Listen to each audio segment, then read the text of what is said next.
उत्तर भारत में आम्बेरगढ़ नाम का एक राज्य था। वहाँ के राजा का नाम था माधव सिंह। माधव सिंह की पत्नी थी रत्नावली। रत्नावली का स्वभाव बड़ा मधुर था। छोटा हो या बड़ा, वह सभी से सम्मान पूर्वक बातें करती, सबके दुख दर्द में शामिल रहती। उनके गुणों के कारण लोग उसके प्रति बेहद आदर भाव रखते थे। एक बार एक घटना घटी। रात्रि का समय था। रत्नावली को राजमहल की छत पर घूमने की इच्छा हुई। वह छत पर पहुंची तो वहां का दृश्य देखकर हतप्रभ रह गई। रानी की सबसे प्रिय दासी वहां पर बैठी हुई थी और उसकी आंखों से टप टप आंसू गिर रहे थे। रत्नावली ने दासी से पूछा, तुम क्यों रो रही हो? क्या कष्ट है तुम्हें? मुझे बता, मैं तेरा हर कष्ट दूर करूंगी। रानी की बात सुनकर दासी खिलखिलाकर हंस पड़ी और बोली, मुझे तो कोई भी कष्ट नहीं है रानी माँ। आपके रहते भला राजमहल में कोई दुखी रह सकता है? दुख नहीं है तो फिर रात्रि में यूं रो क्यों रही हो? रानी ने पूछा। दासी बोली, मैं रो नहीं रही, मुझे कष्ट भी नहीं है। मेरी आंखों से जो आंसू टपक रहे हैं ये तो खुशी के आंसू हैं। मुझे भीतर से जो मधुरता मिल रही है ना, वह कैसे बताऊं? कहते कहते दासी के मुख पर मधुर मुस्कान फैल गई। रानी आश्चर्य से बोली, कमाल है, आंसुओं में तुझे सुख मिलता है जबकि मैं इन्हें दुखदाई मानती हूँ। अरे पगली, बता तो सही, इतना आनंद किस बात का है? तेरे भीतर खुशी समाती नहीं, क्या बात है? दासी बोली, रानी माँ, ये आंसू दुख के नहीं, प्रभु प्रेम के हैं। भगवान की भक्ति का आनंद है। यह तो परमात्मा का प्रसाद है। रानी बोली, अच्छा, भगवान की भक्ति में इतना सुख मिलता है? यह भक्ति कैसे की जाती है, मुझे बतलाएगी? रत्नावली के मन में जिज्ञासा प्रकट होने लगी। दासी ने कहा, रानी माँ, अब छोड़िए न ये बातें। यह रास्ता बहुत दुर्गम है, चारों ओर कष्ट ही कष्ट है, समाज की भी प्रताड़ना है। यह तो वैराग्य का मार्ग है, किसी को हृदय में बसाने का मार्ग है। जब लोग तुम्हें तरह तरह से टोकेंगे, परेशान करेंगे तो तुम्हें कष्ट होगा। आप रानी हो और रानी बनकर ही जीवन जियो तो अच्छा है। लेकिन रानी तो कुछ और ही सोचे जा रही थी। वह इस मार्ग पर चलने को आतुर हो उठी। सुख और वैभव के जीवन से उसे घृणा होने लगी। रानी पद उसे तुच्छ लगने लगा। क्षण भर में ही जीवन की दिशा और दशा बदल गई।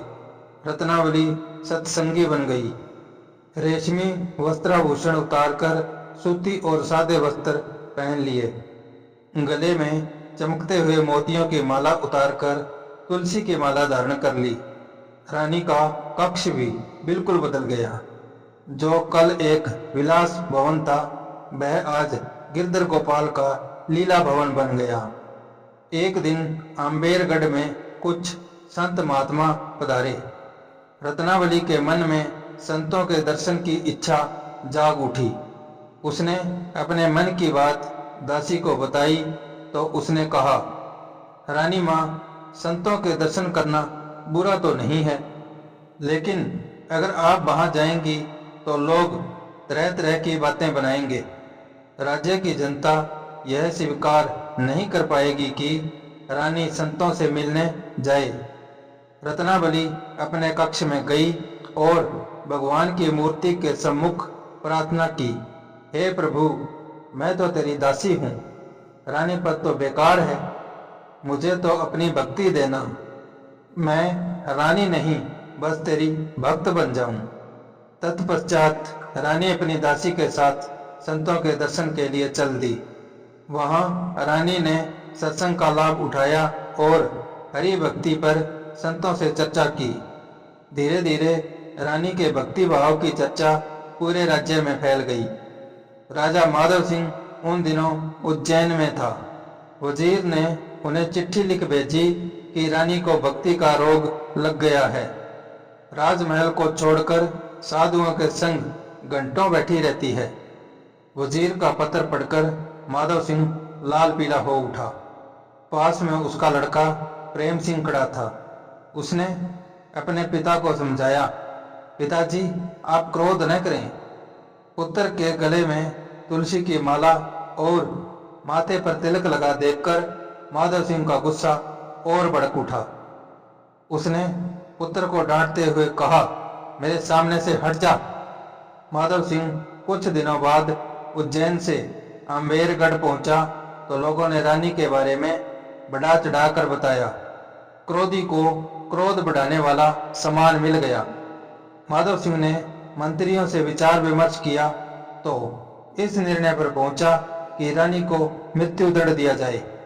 कुछ लोगों ने राजा को चेताया, अपनी ही रानी को आप मृत्यु दंड देंगे तो राज्य में रोष फैलेगा, तो दूसरा कोई उपाय खोजो, राजा ने कहा।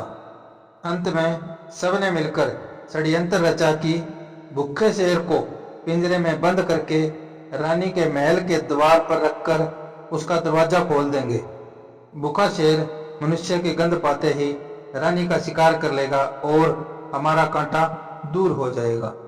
बाद में राज्य में घोषणा कर देंगे कि नौकरों की असावधानी से पिंजरा खुल गया और शेर रानी को खा गया।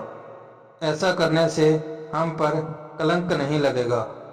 इस युक्ति पर राजा की स्वीकृति मिल गई।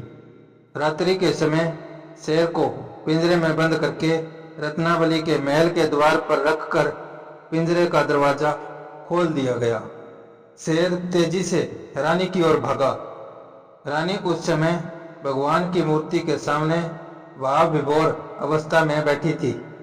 आंखों से खुशी के आंसू बह रहे थे।